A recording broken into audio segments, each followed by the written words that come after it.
I met Sylvester Phillip. In fact, in my first run, Sylvester Phillip was not actively involved. I would say he was on the other side, but he wasn't actively involved. But you know, we live in a democracy and everybody can on one side. But Sylvester treated me with great respect.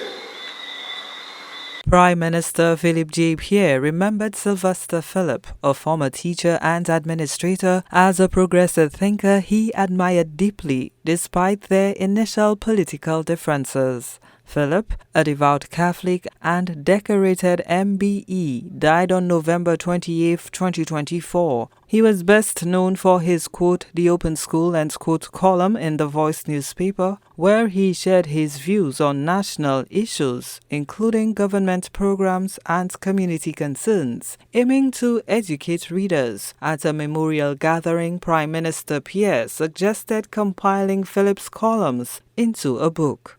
When he made the transition, and I was surprised because, as he said, Sylvester was a very progressive guy. He was a guy who believed in politics of black power, etc. And somebody was right. In fact, I'm going to ask the Voice where they can find the articles written by Sylvester Phillip, so we can compile it in a book and get it published.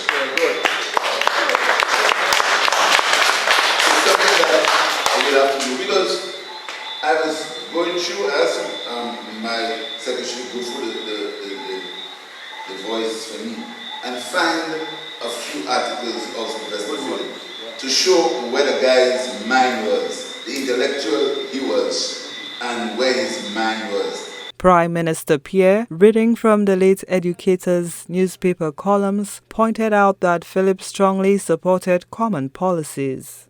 And I'm not just telling you a few things where the guy's mind was, the intellect that he was, and the progressive person that he was. And that is why he saw it as a given to support me and the General Labour Party. He saw it as a given because of the policies, because of the things he thought of, because where he thought this country should be. He saw that the only party that could do it would be the party that he belonged to. And history has proved that. By the government leader's account, the former community activist's remarkable feat was to steer clear of dividing people in politics. Because in my business, in the business of politics, people believe that there must be division, there must be conflict, there must be hatred. There must go, but Sylvester always saw the glass half full.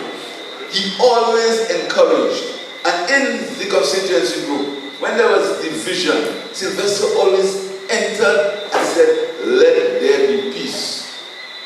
He never got involved in division.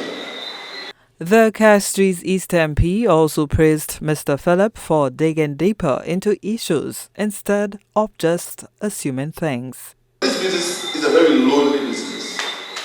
People see you with suits and all over the place on the television, and they figure that you have a great life and you have a lot of money and things are nice and the government's church belongs to you. This life is actually a very lonely life. It's extremely lonely. And the higher you get, like when you get where I you get more lonely.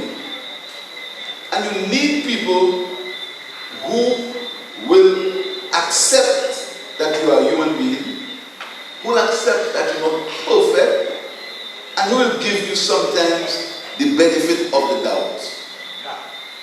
And Sylvester always gave me the benefit of the doubt.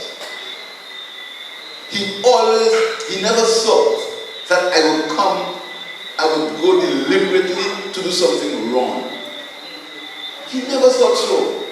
And that's a rare. The columnist's last piece in the Voice newspaper was on November 29, 2024 and was entitled, quote, The Open School on Climate Change, Part 1, end quote. Sylvester Phillip was also a past teacher at the Marshall Combined School and the past principal of the Roseau Combined School. He was also the past secretary of the Marshall Sacred Heart Parish. Prime Minister Pierre also recalled that Phillip was dedicated to the well-being of senior citizens at the St. Lucy's home. His funeral service was set for January 6, 2024 at the Sacred Heart Church in Marshall. Gina Philippi, HTS News Force.